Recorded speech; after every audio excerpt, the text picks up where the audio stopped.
Hey, good evening. Tonight I want to talk to you about poetry.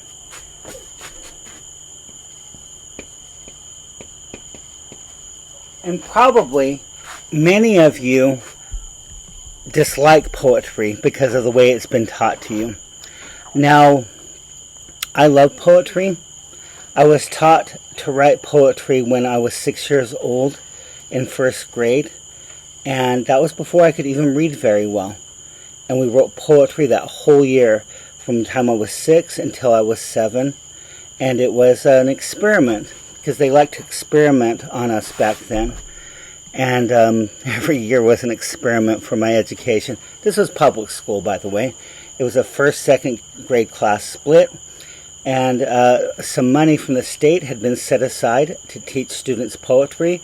And they chose one school to teach first and second graders, another school to teach third and fourth, and another to teach fifth and sixth.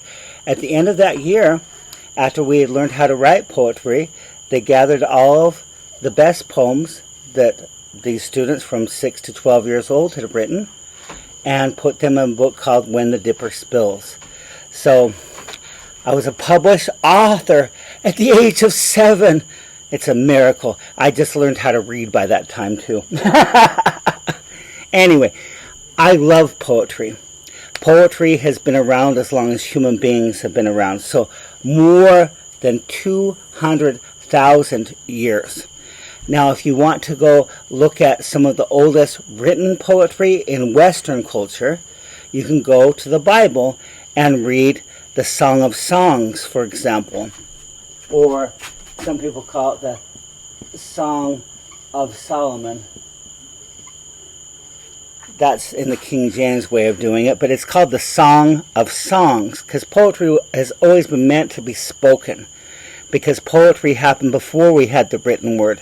Now, in the Song of Songs, this is what we would give as an example of erotic poetry. It's all about sex. It's like, can you meet me for a nooner?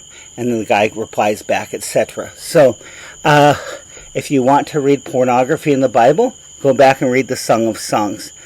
Also, the book of Ecclesiastes is very poetic. Also, Proverbs, Psalms in the Bible. That just means songs. Those are all poems as well.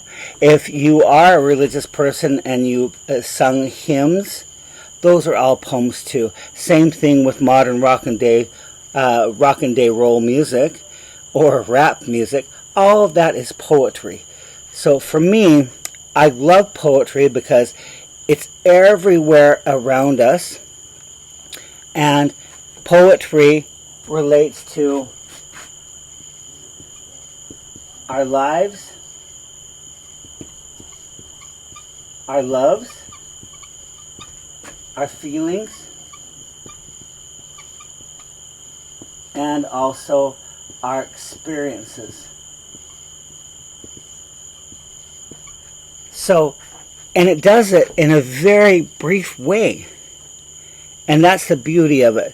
I love novels as well, and I love plays, and I love television. Now, nowadays, it's the golden age of television, and so there's really good writing on it. Not like the TV I grew up with way back when.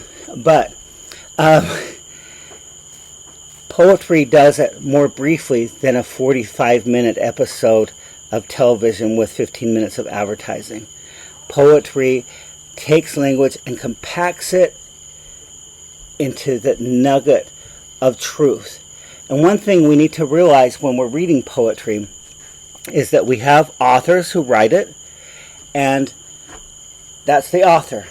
That doesn't mean that is the person in the poem.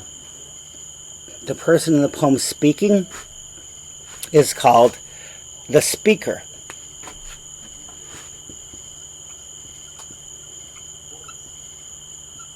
And this is a very important distinction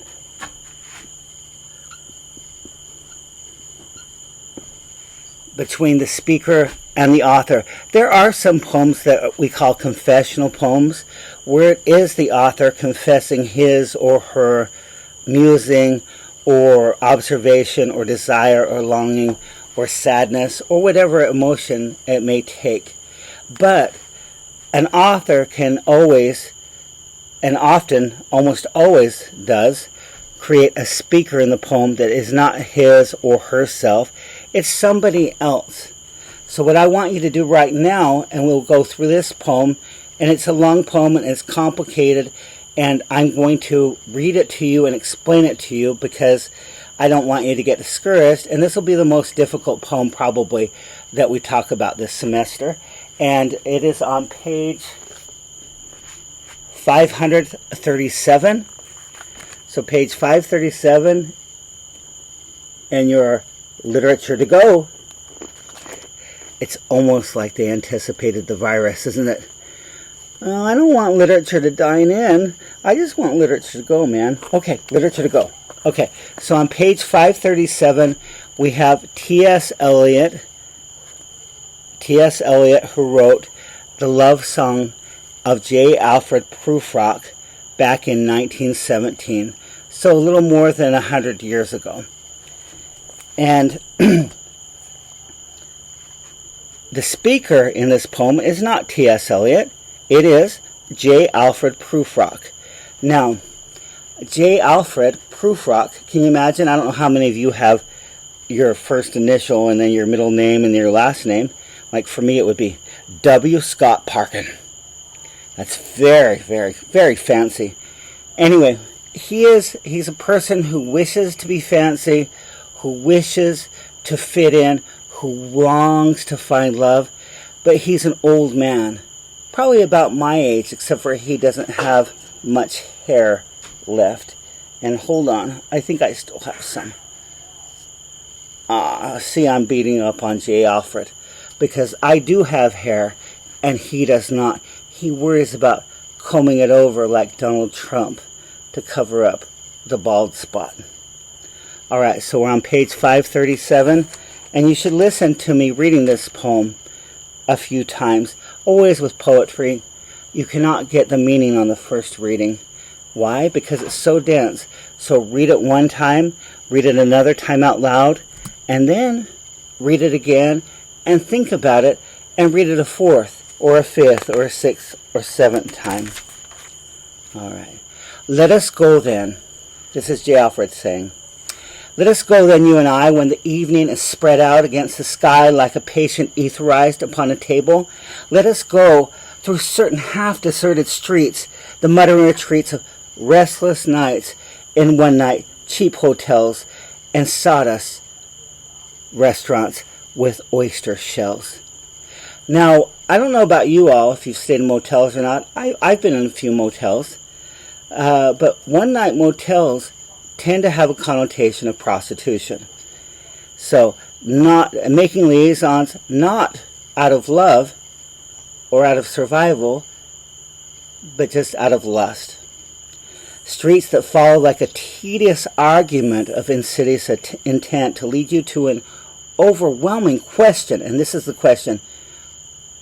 And then we get told, oh, do not ask, what is it? Let us go and make our visit. And these are the questions of life. Why am I here? What is the meaning of life? What should I do? Where can I find happiness? What is it that is going to give me a good life? And J. Alfred Prufrock does not have a good life and does not know how to get one, even though he longs for it. And then we have this break in the poem that will repeat itself many times. In the room, the women come and go, talking of Michelangelo. Now, Michelangelo was a beautiful painter and a beautiful sculptor. Michelangelo painted the whole Sistine Chapel after he was arrested by the Pope because he was fleeing the country because he did not want to paint. He wanted to sculpt. And so once he was arrested and brought back, he painted the whole Sistine Chapel. And you should go look that up online and see the paintings. They're absolutely gorgeous. And he puts himself, and it's the history of the spiritual history of the world based on the Bible, and he puts himself on the left hand of Jesus, which is the side that's going to get damned, according to Christian tradition. And he writes on top of that beautiful ceiling and those beautiful paintings, Michelangelo, comma, sculptor. He did not want to paint that. He wanted to go back and do his beautiful, beautiful sculptures. So if you have women who have the time to do lunch, and in the room the women come and go, speaking of Michelangelo, or talking of Michelangelo, these are women who lunch, or the ladies who lunch. This is upper class. These are people who have a lot of time on their hands. And J. Alfred Prufrock is looking into the restaurants, or he's sitting there and watching them and longing to be part of their conversation instead of having them talk about Michelangelo. The yellow fog. Oh, and by the way, before I read this next stanza, T.S. Eliot, you may already know some of his work without realizing it if you've seen Cats on Broadway. Because Cats on Broadway is based upon the poems that he called his minor poems that he wrote for his daughter who loved cats. And that's one of the longest Broadway shows in history. One of the longest running ones. Oh, and also on a side note, T.S. Eliot is claimed by the United States as an American poet, and also by England as an English poet, because he left the United States back in the 20s. He was an expatriate, is what we call them, because he was disgusted by what was going on in this country. And so, let both of them claim him. I don't really care. All I know is he's a great poet. All right, so I mentioned cats because this next stanza is going to have a metaphor that uses felinians, or cats. The yellow fog, and this is where it is, that rubs its back upon the window panes. The yellow smoke that rubs its muzzle on the window panes, licked its tongue into the corners of the evening, lingered upon the pools that stand in drains, let fall upon its back the soot that falls from chimneys, slipped by the terrace, made a sudden leap, and seeing that it was a soft October night, curled once about the house and fell asleep. Now, if you love cats, I only have about 20 of them, so I don't know if I love cats or not, but if you've watched cats in your life, you can watch them do the things that are described as the fog doing in that stanza. And indeed, there will be time. There will be time.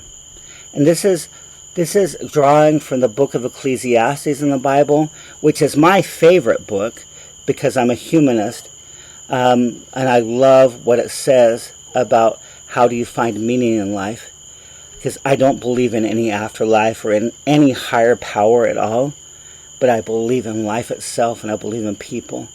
And in that book it says, there is a time for everything. And so that's what he's echoing here. And indeed, there will be time for the yellow smoke that slides along the street, rubbing its back upon the window panes. There will be time to prepare a face to meet the faces that you meet. How often have you put on a face when you've met somebody, even though that's not how you're feeling, but you did it to make grandma happy, or your friends happy, or your parents happy, or your partner happy, or your spouse happy? Buck up, buttercup, that sort of thing. There will be time to prepare a face to meet the faces that you meet. There will be time to murder and create, and time for all the works and days of hands that lift and drop a question on your plate. Time for you, and time for me, and time yet for 100 indecisions, and for 100 visions, and revisions before the taking of a toast and tea. Along with echoing the book of Ecclesiastes, T.S. Eliot right here is talking about how time, we have time on a clock, right? 1 minute, 2 minutes, 1 hour, 3 hours, 24 hours is a day, blah, blah, fucking But there's also psychological time that's right in here. And sometimes hours can go by in our minds, and it's only been about 10 minutes. Or conversely, when we're talking to somebody that we're really engaged with, hours can go by and we feel like it's been 10 minutes. So there will be time. In the room, the women come and go, talking of Michelangelo. And here we have J. Alfred Prufrock in the next stanza getting more personal. And indeed, there will be time to wonder, do I dare? Do I dare? There will be time to turn back and descend the stair, to run away with a bald spot. Look, I'll show you. I don't have a comb over. With a bald spot in the middle of my hair. And they will say, because he's worried what women will say about him, how his hair is growing thin. My morning coat, my collar mounted firmly to the chin, my necktie rich and modest, but asserted by a simple pin. And they will say, but how his arms and legs are thin. Do I dare disturb the universe? He is wanting to know. He's trying to talk himself into talking to a woman that he's interested in. He's trying to take a chance. But does he dare? Because they'll make fun of me. My arms are growing thin. I'm getting bald. In a minute, there is time for decisions and revisions, which a minute will reverse. Have you ever had that time where you made up your mind and you know what you're going to do? And then you go to do it and you're like, hell no, I'm doing the opposite. Because that's how fast our minds work. There's all this time, and we think about all the future, and we think about all the past, we think about what could be, and we think we've made up our mind in the present, and we're like, And that's what J. Alfred's doing here. And then he lets us know why he feels so insecure. For I have known them all already. Known them all. Now, in biblical terms, known means having sexual intercourse with, being intimate with. Adam knew Eve. Eve knew Adam. That sort of thing. So that's part of the foundation of Western culture. I think he might be bragging here a little bit. I think that it's not intimate in that sense, just that he's afraid of the women that he wants to meet.